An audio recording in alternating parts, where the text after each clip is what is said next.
Irmãos, em Neemias, capítulo 8, a parte inicial do versículo 13, Neemias, capítulo 8, a parte inicial do versículo 13, diz assim: e no dia seguinte, vou repetir, e no dia seguinte, quem tem Bíblia me achou? É isso mesmo que está escrito, irmão? E no dia seguinte. Mas, para a gente chegar nesse dia seguinte, o que aconteceu anteriormente? Capítulo 8 de Neemias, retrata aqui talvez dos maiores cultos realizados na Bíblia em se tratando de avivamento. Como esse culto que nós estamos vivendo de ontem para hoje, a festividade, aqui o povo estava muito animado em congregar, embora pastor Antônio Marco ainda não tinha a igreja construída, porque eles estavam voltando de um exílio, de um cativeiro, viveram 70 anos na Babilônia, e agora se cumpre aquilo que está escrito nos Salmos. Eles estavam como aqueles que sonham, porque não parecia ser verdade ou que aquele cativeiro fosse acabar. Mas agora estavam voltando para Sião, e dentro da oportunidade de retorno, houve-se uma necessidade de se fazer um culto de agradecimento a Deus.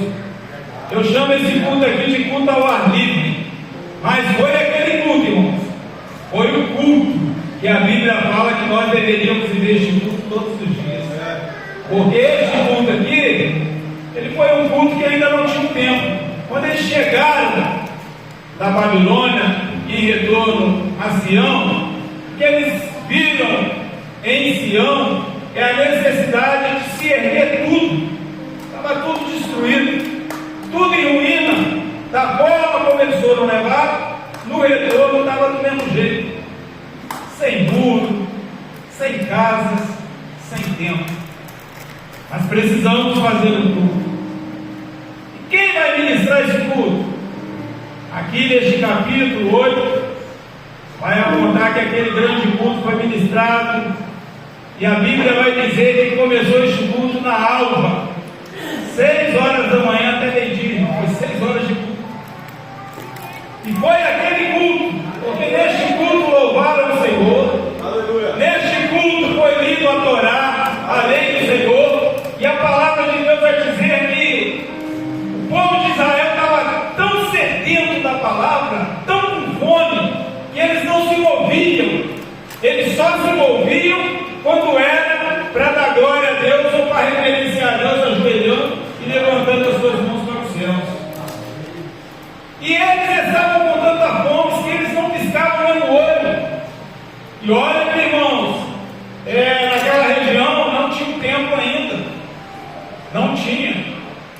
Mas fizeram um culto maravilhoso, e prepararam lá um altar mais ou menos um culto igual a esse aqui, para Esdras poder ministrar o culto, lendo a Torá, a lei de Deus, e o povo não se mexia. O povo ficou 6 horas observando, dando glória a Deus, cantando, louvando ao Senhor, enaltecendo ao nome do Senhor, e ninguém se movia senão para adorar a Deus, para glorificar a Deus. E foi o culto, foi aquele culto maravilhoso, a ponto de chegarem em casa depois deste culto, alimentados espiritualmente, mas incomodados. Alguém no meio daquela multidão falou: Deus está querendo falar mais conosco, e nós estamos querendo ouvir mais a voz de Deus. Mas Esdras, ele fez com que o povo viesse a entender aquilo que foi lido, e o povo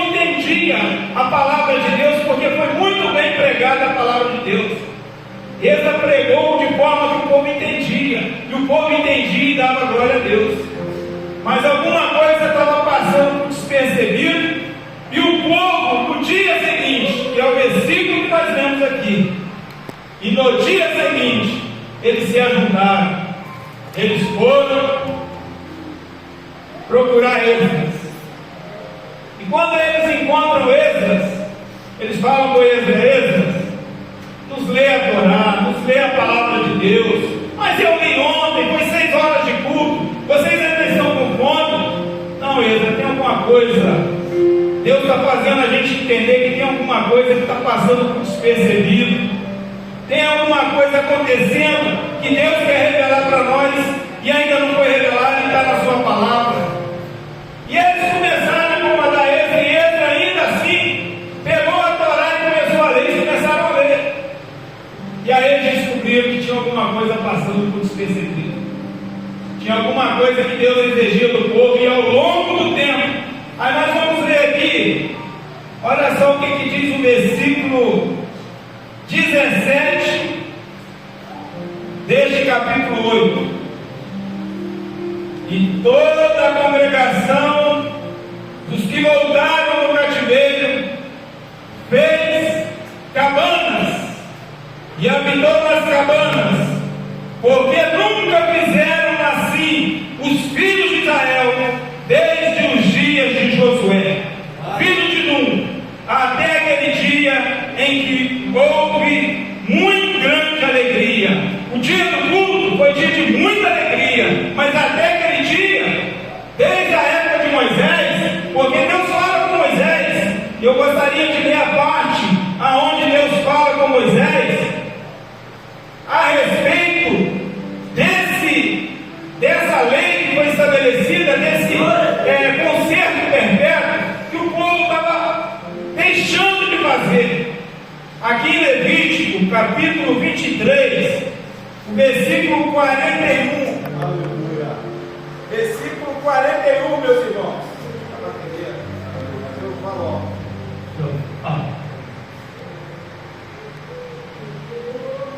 Versículo 41 do versículo 23, capítulo 23 de Levítico vai dizer assim: e celebrareis esta festa ao Senhor por 7 dias, cada ano, estatuto perpétuo é, pelas vossas gerações, no mês 7 a celebrareis.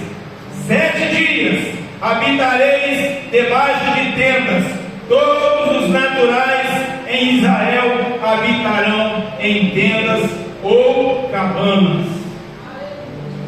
Meus irmãos, no período em que Deus fala com Moisés, em que eles ainda tinham o seu templo móvel, que era o tabernáculo, Moisés, uma vez por ano, pastor Antônio, parava o povo no 7º mês, durante 7 dias, falava: ó, agora nós vamos ter que ir na floresta pegar galhos, nós vamos pegar ramos e vamos fazer cabanas, porque Deus queria que o povo entendesse que a nossa origem aqui na terra é de peregrino,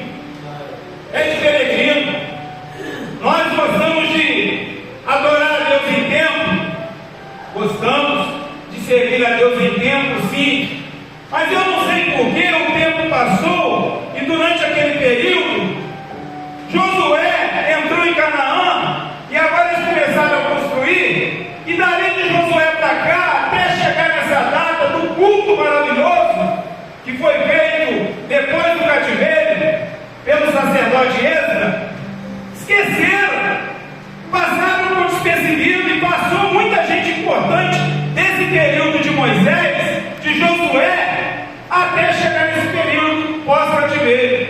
Poderemos falar que Israel conheceu juízes.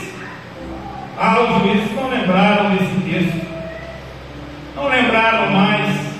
Débora, outros juízes, Sansão, passou por despercebido por Davi, passou despercebido por Samuel, passou-se por despercebido por tantos outros, que agora, neste culto maravilhoso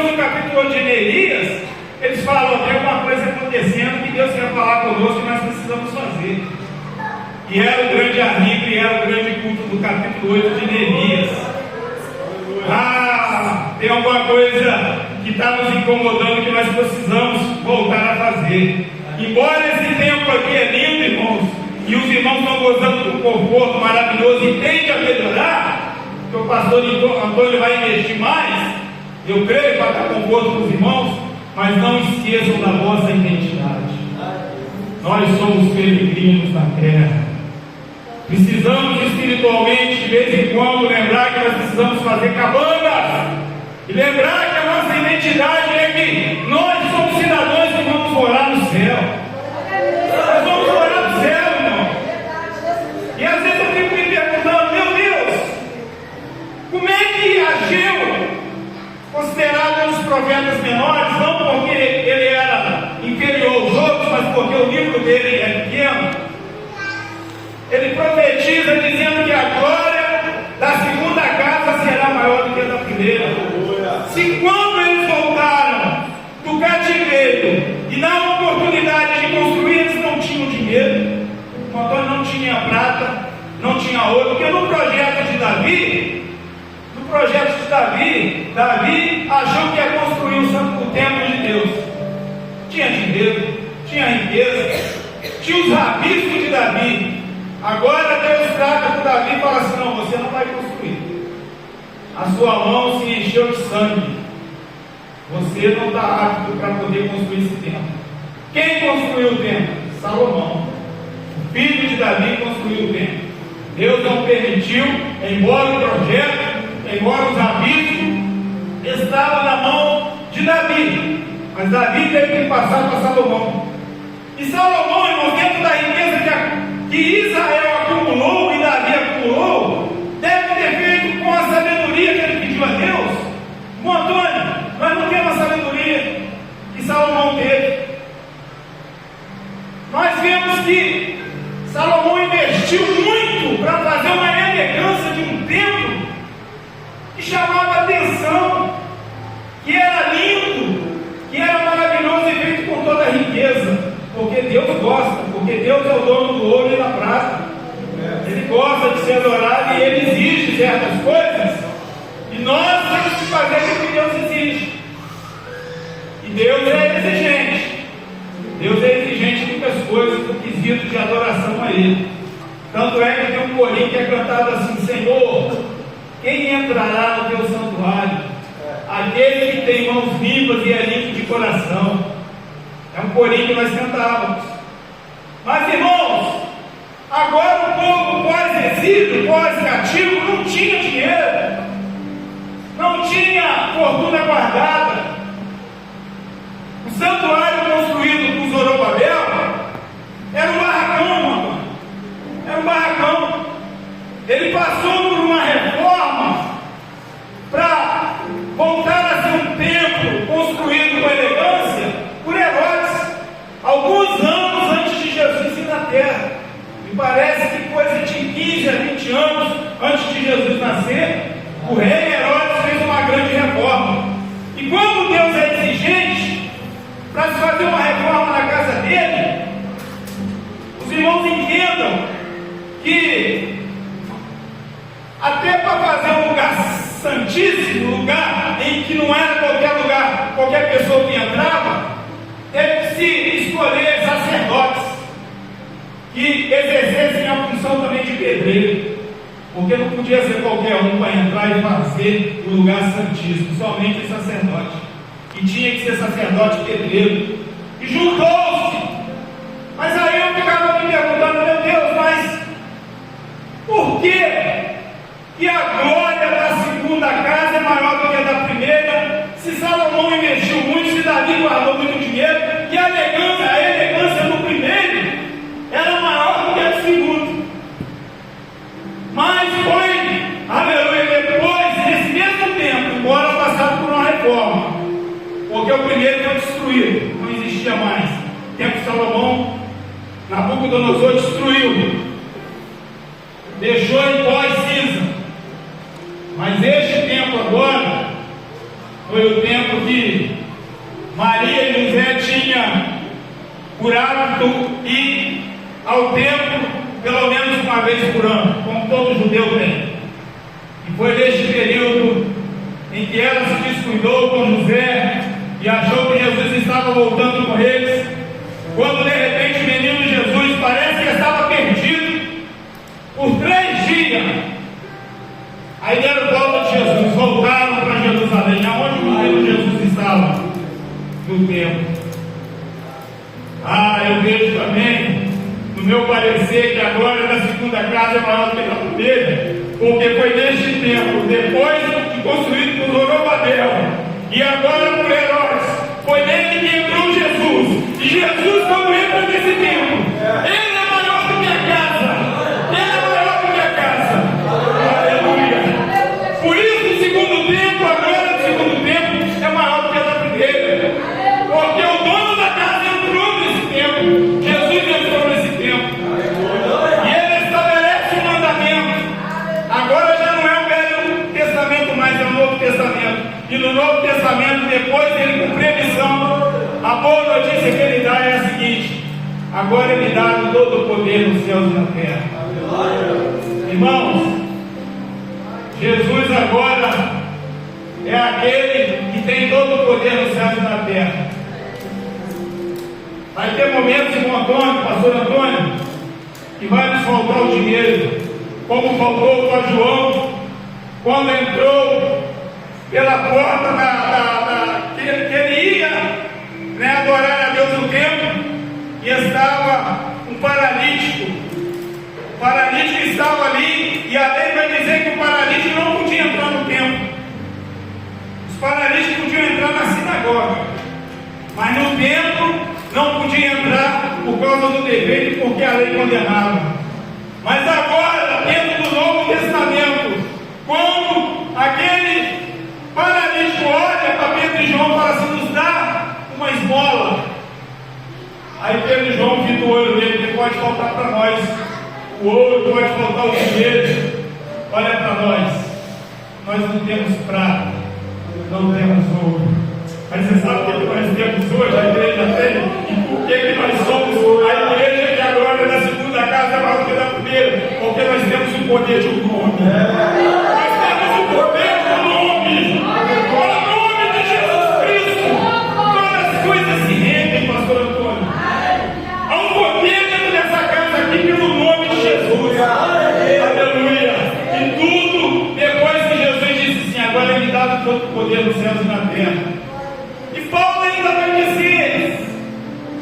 dizer, porque, irmãos, o arrebatamento vai acontecer, e é por isso que eu estou dizendo para os irmãos, nós temos que nos agarrar no sentido de lembrar de vez em quando da nossa identidade, e que nós somos peregrinos na terra, porque isso aqui vai passar, isso aqui vai ficar por uma outra época, embora tenha construído lindo igual a outros tempos.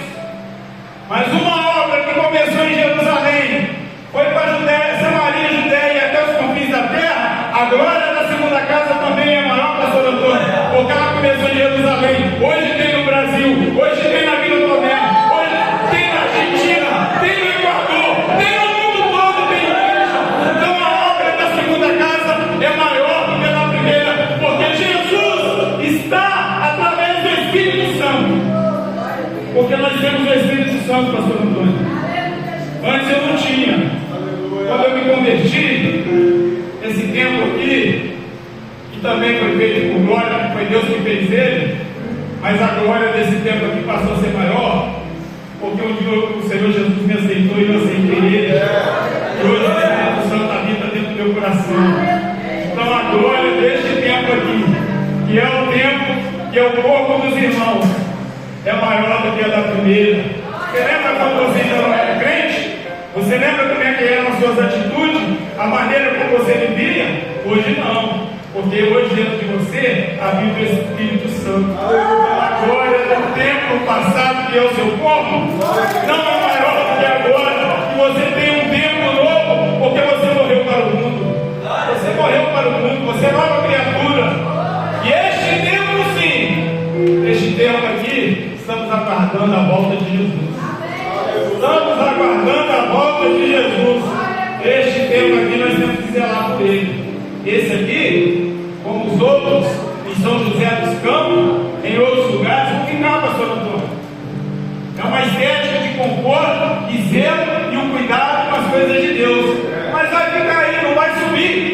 vai subir são vocês.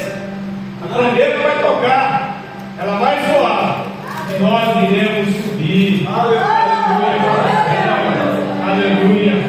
Então a glória da segunda casa vai ser sempre maior do que a da primeira, porque no primeiro tempo, embora muita elegância, muita riqueza, estabelecido debaixo da lei, no Velho Testamento, mas agora nós estamos no Novo Testamento, e agora é Jesus Cristo que diz assim: eu tenho todo o poder dos céus e da terra. Você serve Jesus que tem poder, irmãos, e que Ele é que governa todas as coisas, e nós somos governados por Ele.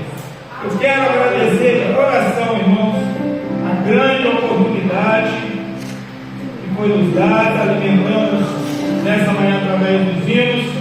Os hinos, eles são uma forma de facilitar quando você joga um óleo na engrenagem. Quando a gente canta os hinos primeiro, amacia, o coração das pessoas, para as pessoas aceitarem melhor na hora que vai ser pregada a palavra de Deus. Então, a palavra de Deus, ela não chega seca, ela chega depois de um louvor, depois de oração. Graças a Deus, eu estou vendo que os irmãos aceitaram a palavra nessa noite, porque ela é de Deus.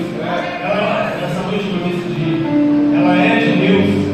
E Deus, quando fala, a palavra dele é digna de toda aceitação.